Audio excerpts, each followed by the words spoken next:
রামিসা এই ছোট্ট বোনকে এক দুষ্ট, এক নিকৃষ্ট নাফরমান চোন করে তার শরীরটা টুকরা করে ফেলছে। এই বিভৎস দৃশ্য আমাদেরকে দেখতে হয়েছে এই দেশে। আমরা কোথায়? আমাদের ইসলাম কোথায়? এত মসজিদ, এত মাদ্রাসা, এত আজান। মহিলার স্বামী আছে, মহিলা অন্য পুরুষ তালাশ করে। পুরুষের স্ত্রী আছে, কিন্তু এই নাফরমান অন্য মহিলা তালাশ করে। এই সমাজ টিকবে কেমনি? ছেলে মেয়ের পরিচয় আসবে কোত্থেকে? হালাল হারামের পরিচয় আসবে কোত্থেকে? মোবাইলের নর্তকী আর ঘরের স্ত্রী এক কথা না। মোবাইলের নর্তকী তো দেখে শেষ করলাম, কিন্তু ঘরের বিবি তো সংসার করতে হবে। মোবাইলের নর্তকী যত খারাপ হোক চাইয়া শেষ করলাম, কিন্তু ঘরের স্ত্রী যদি 2 নম্বর হয়, তখন না বুঝবা জাহান্নামের আগুন কাকে বলে। তখন না বুঝবা দুনিয়া কত কষ্টের, কত কঠিন। তখন তো দুনিয়ার জীবনটা হয়ে যাবে জাহান্নামের আগুন। আজ থেকে 30 বছর আগে, 20 বছর আগে এমন চিত্র বাংলাদেশে ছিল না। এত বেশি সংখ্যক একটি মহল্লায় বেনামাজি আগে এত ছিল না। এত বেশি সংখ্যক আল্লাহর নাফরমান আগে এত ছিল না। একটি গ্রামে একজন মানুষ যদি থাকতো অসৎ, কোন নারী বেহায়া, কোন পুরুষ লম্পট, তো পুরা গ্রাম তাকে ধইরা দেখা গেছে 10 গ্রামের মানুষের সামনে বিচার কইরা প্রকাশ্যে, এরপর অনেকের মাথার চুল কাটটাও গ্রাম ছাড়া করে দিছে। তুই যে বাইরে, কিস্তিতে কিস্তিতে জীবন শেষ, সুদে সুদে হায়াত শেষ, মদে মদে হায়াত শেষ, জুয়া খেলতে খেলতে হায়াত শেষ, নাটক আর সিনেমার নর্তকী দেখতে দেখতে হায়াত শেষ, গালি দিতে দিতে হায়াত শেষ।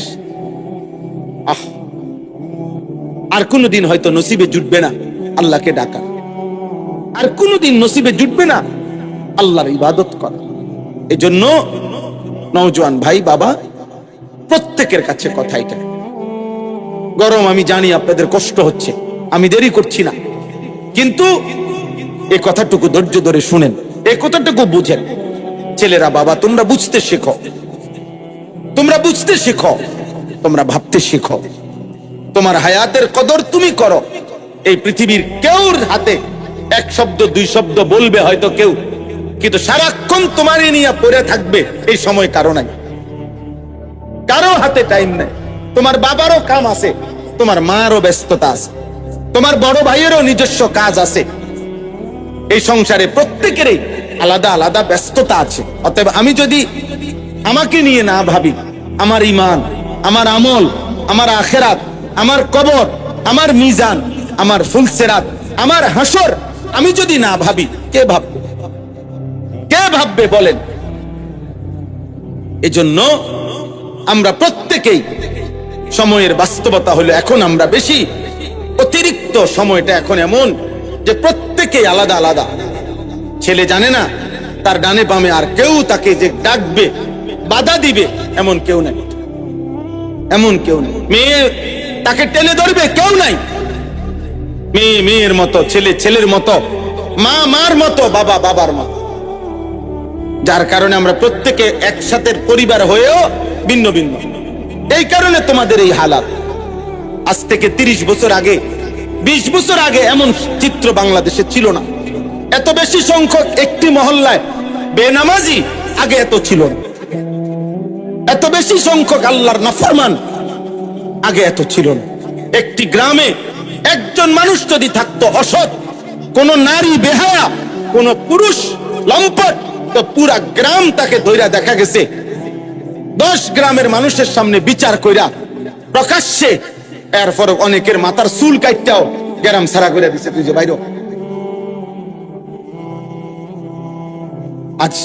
আজ মহল্লাকে মহল্লা আমরা প্রত্যেকটা পুরুষ বাবা জেনে শুনে, অভিভাবক ছেলেটার হাতে একটা একটা মোবাইল তুলে দিছে। সবাই জানে দিবা নিশি আমার সন্তান অশ্লীল ছবি দেখে, উলঙ্গ ছবি দেখে, রাতভর নর্তকীর ছবি দেখে, নারী ছবি, অশ্লীল দৃশ্য দেখতে দেখতে এক একটা ছেলে, এক একটা মানুষের আখলাক, চরিত্র, যৌন চাহিদা হয়ে গেছে কুত্তার মতো, কুত্তার মতো, কুত্তার শুয়োরের মতো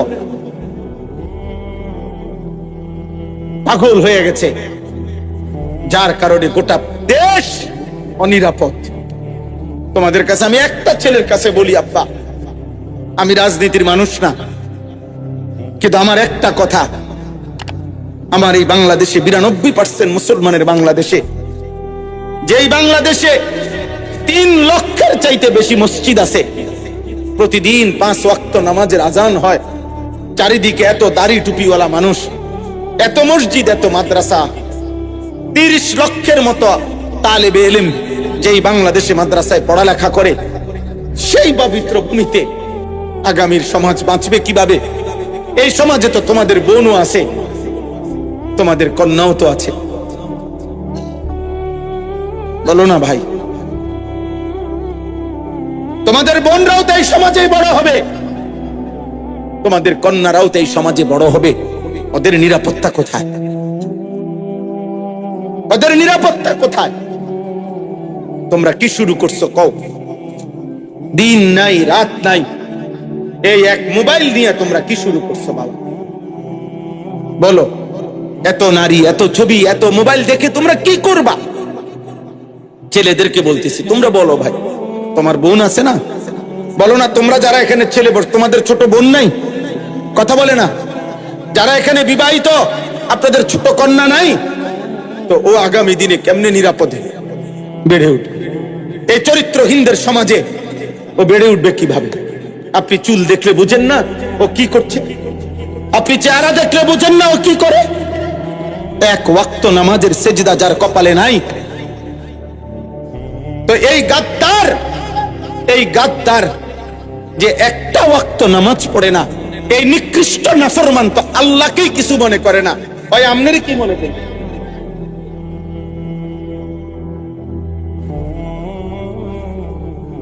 ও তার সৃষ্টিকর্তাকে কিছু মনে করে না, পালন কর্তাকে কিছু মনে করে না। আপনারা মনে করতেছেন যেমনে পারি জিফুতের লেগা হালাল হারাম, জায়েজ না জায়েজ, ঠকাইয়া ধোকা দিয়া যেমনে পারি পয়সা রোজগার করে তাগর জন্য ঘর দুয়ার রাখা যাইতে পারলে আমিও নিশ্চিত ওরাও কামিয়াব। না রে আব্বা, মানুষের প্রকৃত পরিচয় ঈমানের কাছে, মানুষের প্রকৃত পরিচয় আখলাকের কাছে, আখলাকের কাছে। আপনারা যারা উপার্জন করেন, আপনারাও পাগল হয়ে গেছেন, আপনাদের টাকা দরকার শুধু, যার কারণে এটা সুদের হোক, এটা কিস্তির হোক, যেমনে হোক আমার টাকা লাগবে, আমার ফুদ বিদেশ পাঠাবো, আমি বাইক বিল্ডিং করব, আমি ঘরে ফার্নিচার কিনবো, আমি ঘরে টেলিভিশন কিনতে হবে, আমার টাকা দরকার। অতএব কিস্তি হোক, সুদ হোক, লোন হোক, যেমনে পারো টাকা লাগবে। সুদের টাকা দিয়া, কিস্তির টাকা দিয়ে যে সংসার গড়লেন, এই সংসার মানুষ হবে? কথা বলেন না কেন? বলে প্রতিবাদ করেন। হারামখোরের সন্তান মানুষ হবে কেমনে? সুদখোরের সন্তান মানুষ হবে কেমনে?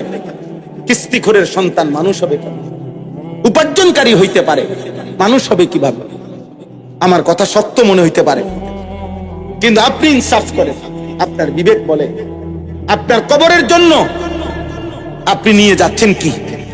আমরা যারা মরতে যাব, কবরে যাব, আপনার 4টা ছেলে একটাও নামাজ পড়ে না, আপনি কি নিয়ে যাচ্ছেন কবরে? আপনার ছেলের বউ পর্দা করে না, আপনি কি নিয়ে কবরে যাচ্ছেন? আপনার ঘরে প্রতিদিন রঙিন টেলিভিশন চলে, আপনি কি নিয়ে কবরে যাচ্ছেন? আপনি সুদের টাকায়, কিস্তির টাকায়, লোনের টাকায়, বিভিন্ন রকমের এনজিও তাদের কাছ থেকে টাকা নিয়ে নিয়ে আপনি আপনার ফ্যামিলি চালাইতেছেন। তো এই হারামের টাকা দিয়ে আপনি সংসার বড় করবেন কেমনে?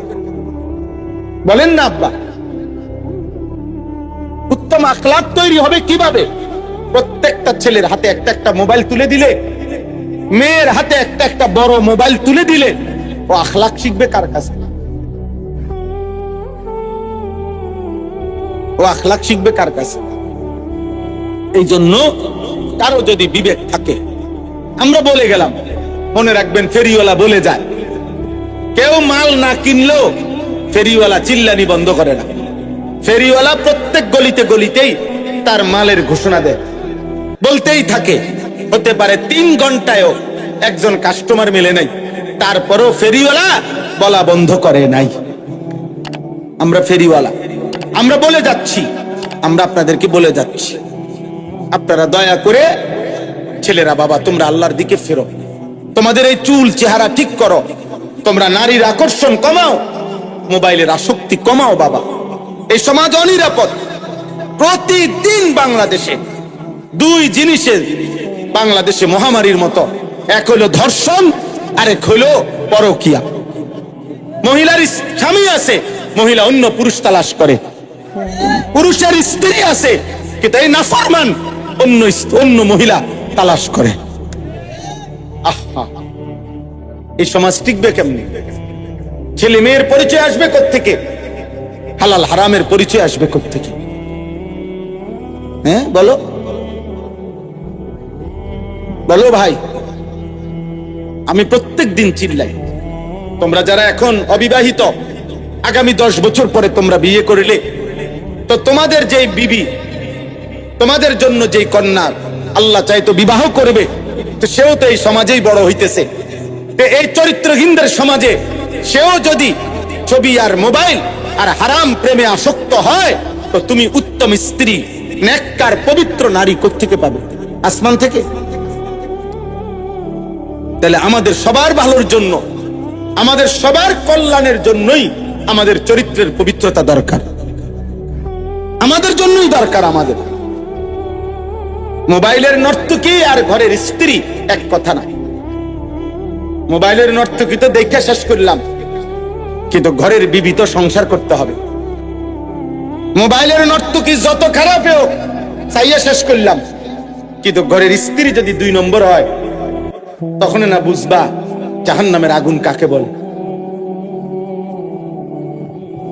তখন না বুঝবা দুনিয়া কত কষ্টের, কত কঠিন।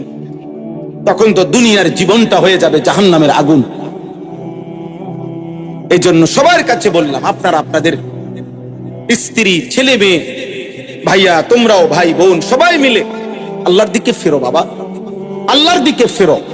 আমি শুধু একজন বক্তা হিসাবে বলি নাই, আমি আমার অন্তর থেকে বললাম, তোমরা এই চুল চেহারা, এই লেবাস, এই পোশাক, এই সারা দিনের এই চলাফেরা, এটা সুন্দর না আব্বা। অনেক ছেলে এখানে যে কয়জন বসছো, অধিকাংশ ছেলে এই চেহারা দেখে বোঝা যায় বেনামাজ। আহা আব্বা, নামাজ সারা জীবনের কোনো মূল্য নেই। যে কপাল সেজদা দেয় না, যে সেজদা বিহীন কপাল, হ্যাঁ আমরা বলেন যারাই নামাজ পড়ে না, তারা কি আল্লাহর হুকুম নামাজ পড়া? আর যে নামাজ পড়ে না, তো সে আল্লাহর হুকুমকে পাত্তা দেয় না তার মনের ইচ্ছা মতো চলে? কথা বলেন না, সবাই বলেন তো। কোরআনুল কারীমের মধ্যে আছে, এই কোরআনে আছে যে তার মনের ইচ্ছা মতো চলে, আল্লাহর হুকুমের পাত্তা দেয় না, খোদার কসম আল্লাহ তাকে বলছে তার জীবন কুত্তার জীবন, কুত্তার জীবন, কুত্তার জিন্দিগি, কুত্তার জিন্দিগি। ওই জিন্দিগি সেজদা নাই যেই কপালে, ওর জীবন কুত্তার জীবন। কোরআন শরীফের আয়াত এটা। ফামাসালুহু কামাসালিল কালব, আল্লাহ বলছে তার জীবন, তার উদাহরণ কুকুরের মতো, কুকুরের জীবন। বলো ভাই, তাহলে এই পরিচয় খুশি? বেনামাজি ভাই বলো, এই পরিচয় খুশি তো তুমি? এই পরিচয়ে ভাল লাগছে তো? আল্লাহ যারে বলছে কুত্তার জীবন, পৃথিবীর অন্য মানুষে কি বলে তা দিয়ে আসবে কি যাবে? সৃষ্টিকর্তা বানানেওয়ালা কোম্পানি যেটা, ওনারা যদি, যারা বানায় কোম্পানি যদি বলে এটা 2 নম্বর, বাকি মানুষ এটা 1 নম্বর করলে কি লাভ? তো যিনি সৃষ্টিকর্তা তিনি বললেন তোর জীবন কুত্তার জীবন, তো অন্য কেউ তোমারে অন্য আরো অনেক কিছু করলে কি লাভ বললে? বুঝেন নাই কথা? আমাদের নবী সাল্লাল্লাহু আলাইহি সাল্লাম ইন্তেকালের পূর্বে শেষ কথা বলেছেন নামাজের কথা। উম্মত নামাজ। হযরত ওমর ইন্তেকালের পূর্বে শেষ কথা বলেছেন নামাজের কথা। হযরতে খুবাইব শাহাদাতের পূর্বে শেষ কথা বলেছেন নামাজের কথা। ইমামে হুসাইন শাহাদাতের পূর্বে শেষবারের মতো কারবালার প্রান্তরে সবার সামনে তিনি নামাজের সেজদা দিয়ে বলছিলেন, আমি আল্লাহকে সেজদা করছি, অতএব হে আমার বিরোধীরা, তোদের যার মঞ্চে আমারে হত্যা কর, খুন কর, আর অসুবিধা নাই, আমি সেজদা দিয়ে সরছি, নামাজ আদায় করে ফেলছি। আমি সেজদা দিলে মুমিনের আর কোনো অতৃপ্তি থাকে না, অতৃপ্তি থাকে না। আমরা কিতাবে পড়ছি নামাজের সালাতের মূল অর্থ হইল আগুনে পুরাইয়া বাঁকা কাঠ সোজা করা। এই জন্য যে ব্যক্তি 5 ওয়াক্ত নামাজ পড়ে সে যেন প্রতিদিন নিজেকে আগুনে পুরাইয়া সোজা রাখে। এজন্য বুজুর্গানে দ্বীন মুহাদ্দিসিনে কেরাম বলে 5 ওয়াক্ত নামাজে মনে হচ্ছে যে যেন নিজেকে আগুনে পুরাইয়া সোজা রাখছে, তো দুনিয়াতে যে নিজের আগুনে পুরাইছে নামাজের মাধ্যমে, তো আশা করা যায় আল্লাহ তাআলা তাকে দ্বিতীয়বার জাহান্নামের আগুনে পোড়াবে না। অপেক্ষা করো ছেলেরা, বেনামাজি নাফরমান, অপেক্ষা করো। বাতে তো খাও, আমরাও ভাত খাই। রাতে হইলে তুমি ঘুমতে যাও, আমরাও ঘুম যাই। আমাদেরও বিবি আছে, আমাদেরও 4টা সন্তান আছে, আমাদেরও বিল্ডিং আছে, আমাদেরও সোফা আছে, আমাদেরও ফ্রিজ আছে, আমাদেরও এসি আছে, আমাদেরও গাড়ি আছে। আমরাও বাজার সদাই চিনি, আমরাও চাল ডাল মাছ ভাত গোশতই খাই। অতএব দুনিয়া ইমানদার নাফরমান স্বাভাবিকভাবেই ভোগ করছে, কিন্তু আখিরাত, কবর, মৃত্যুর পর কথা বলেন কি হবে সেদিন বলেন? এজন্য হারাম উপার্জন বন্ধ করেন, সুদের টাকা বন্ধ করেন, কিস্তির টাকা বন্ধ করেন, অবৈধ উপার্জন বন্ধ করেন। নিজেদের মা বোনদেরকে বুঝান, অভাবে পড়ে গেল আল্লাহর কাছে বলেন, আল্লাহর কাছে বলেন, চোখের পানি ফেলেন। আমরা সেই নবীর উম্মত যেই নবী আমাদের, যার ঘরের চুলায় কসম, আম্মা জান আয়েশা রাদিয়াল্লাহু তাআলা আনহা নবীজির স্ত্রী বলছেন, 3 মাসে কোনদিন 3 মাস টানা নবীজির বিবি বলছেন, আমরা 9 জন বিবি নবীর ছিলাম, কারো ঘরে টানা 3 মাসে কোনদিন চুলায় রান্না করা কোনো খাবার জোটে নাই।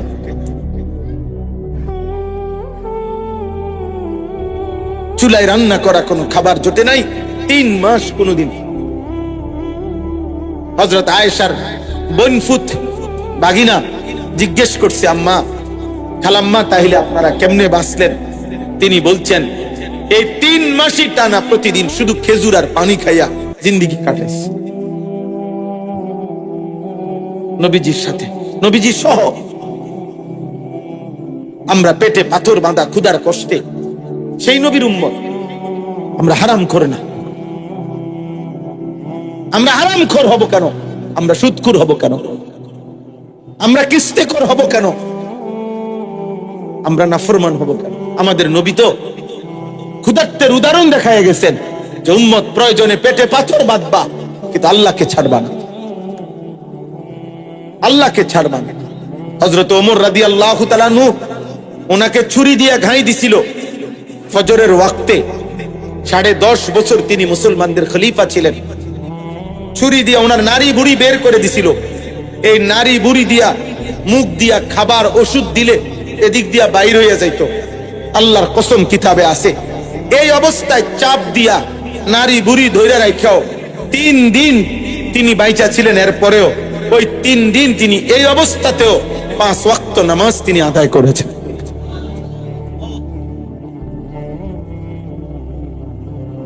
হযরত ওমর রাদিয়াল্লাহু তাআলা আনহু বলতেন, যার নামাজ নাই ইসলামের মধ্যে তার কোনো অংশ নাই।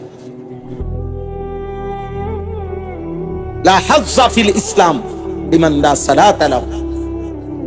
যার কপালে সিজদা নাই ইসলামে তার দোস্ত ফাইজলামি না করে উঠে গেলে ভালো। এই ছেলে, এই বেয়াদব, উঠে গেলে ভালো বেটা। আব্বা উঠো, অনেকক্ষণ হয়ে গেছে, এতক্ষণ দুষ্টামি ছাড়া থাকে কেমনে? যাও আব্বা, চলে যাও। আরো অনেকেই উঠছে, তুমি উঠে যাও।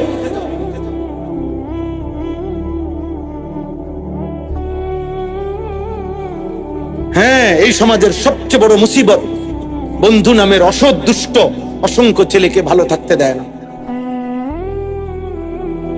কোন মানুষের জীবনের সবচেয়ে বড় অভিশাপ অসৎ সঙ্গ, যে তাকে নষ্ট করে দেয়, যে তাকে গুনার আড্ডায়, নারীর আড্ডায়, জুয়ার আড্ডায়, মদের আড্ডায়, নেশার আড্ডায়, মোবাইলের আড্ডায় ভাসায় দেয়। অসংখ্য মায়ের স্বপ্ন বৃথা হয়ে যায় খারাপ বন্ধুর খপ্পরে। অসংখ্য বাবার স্বপ্ন বৃথা হয়ে যায় অসৎ সঙ্গের কারণে। বাবা হয়তো স্বপ্ন দেখছিল ছেলে আমার অনেক জ্ঞানী গুণী হবে, অসৎ বন্ধু শেষ করে দেয়। মা হয়তো স্বপ্নে দেখছিল, অনেক স্বপ্ন নিয়েছিল, বুকের মানিক আমার 2 বছর দুধ পান করাইছি, আশা ছিল মার, কিন্তু ওই বন্ধুদের খপ্পরে পড়ে নিয়ন্ত্রণ হারা। নিয়ন্ত্রণ একটা ছেলে বলো, নাই তো তোমরা একটা যদি মুসলমানের বাচ্চারা বলো যে তোমরা যারা এই বেঈমানের মতো চুল রাখছো, এটা তোমরা তোমাদের বাবাকে দেখে না। এই চুল তোমরা তোমাদের বাবার দিকে তাকাইয়া রাখো নাই, তোমার দাদা, তোমার নবী, তোমার মসজিদের ইমাম, তোমার প্রতিষ্ঠানের শিক্ষক, আর স্কুলের কোন ছাত্র বলো, একটা স্কুলের ছেলে বলো, তোর স্কুলের যে টিচার বেটা, ওই টিচারের মাথারও তো এমন চুল নাই, তাহলে তুই কোন বেঈমানের থেকে চুল নিলি? বল বেটা, একটা ছেলে দাঁড়ায়, এটা তোর বাবার চুল, তোর দাদার চুল, এটা বল ভাই। লজ্জা না? তুমি আর বুঝানোর জন্য বলতিস, তুমি কও তোমার কোন স্কুলের টিচারের চুল এমন?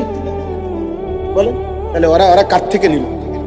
এই মোবাইলের কোন বেঈমান থেকে, সেলুনের কোন মুশরিকের ছবি থেকে, বন্ধুদের কোন অসৎ কোন বন্ধুর সঙ্গ থেকে।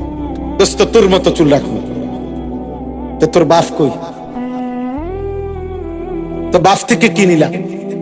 তোমার মসজিদের ইমাম সাহেবের থেকে কি নিলা? তোমার স্কুলের, মাদ্রাসার, তোমার প্রতিষ্ঠানের শিক্ষকের থেকে তাহলে কি নিলা? বলে আপনারা চেষ্টা করেন, আপনারা ফেরান, আমরা একা সম্ভব না। মানুষের পরিবর্তন এটা তাবিজ না, এটা বড়ি না রে আব্বা। একটা বড়ি দিয়ে দিলাম, খাইলেই জোনায়েদ বাগদাদি। একটা ফু দিয়ে দিলাম, ফু দিলেই আব্দুল কাদের জিলানী। না, আব্দুল কাদের নিজে কোনো ফু দিয়ে হয়েছে না। আব্দুল কাদের জিলানী রহমতুল্লাহ আলাইহি, উনি এত বড় সাইয়্যিদুল আউলিয়া হয়েছেন ফু দিয়ে না, উনারে আরেকজনে ফু দিছে। আর উনি কি মেহনত করে হয় নাই? আল্লাহরে ডাইকা হয় নাই? চোখের পানি ফেলে হয় না? আল্লাহ আমাদেরকে বুঝার তৌফিক দান করে। দয়া করে প্রত্যেকে কোরবানির সামনে নিজের জীবনের উপরে দয়া করে আমাদের এই সমাজটা সুন্দর করা দরকার। তোমরা ছেলেরা নামাজি হওয়া দরকার আব্বা। সমাজের চারিদিকে বিশৃঙ্খলা, সারা বাংলাদেশে আজকে 3-4 দিন প্রতিবাদ চলতেছে। এই 8 বছরের কন্যা বোন, ফুটফুটে চেহারার এক বোন, মুসলিম মেয়ে রামিসা, এই ছোট্ট বোনকে এক দুষ্ট, এক নিকৃষ্ট নাফরমান ধর্ষণ করে তার শরীরটা টুকরা করে ফেলছে।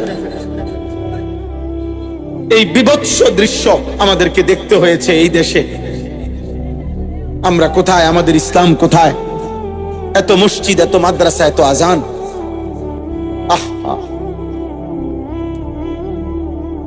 আগামী দিনে আমাদের কারো ঘরই নিরাপদ থাকবে না।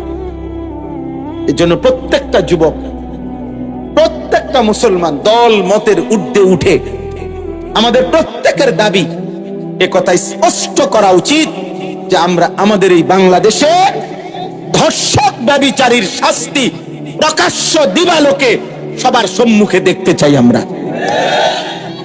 সোজা এই প্রতিবাদ তোলো, এই আওয়াজ তোলো। যেটা আওয়ামী লীগ বিএনপি না, এটা জাতীয় পার্টি জামাত ইসলাম না, এটা 18 কোটি মানুষের দাবি, এটা বাংলার প্রতিটা জনগণের দাবি। এটা যদি এখনই নিয়ন্ত্রণ না করে, আমার দেশ কোনোভাবে মায়ের, বোনের, কন্যার ইজ্জতের কোনো নিরাপত্তা থাকবে না।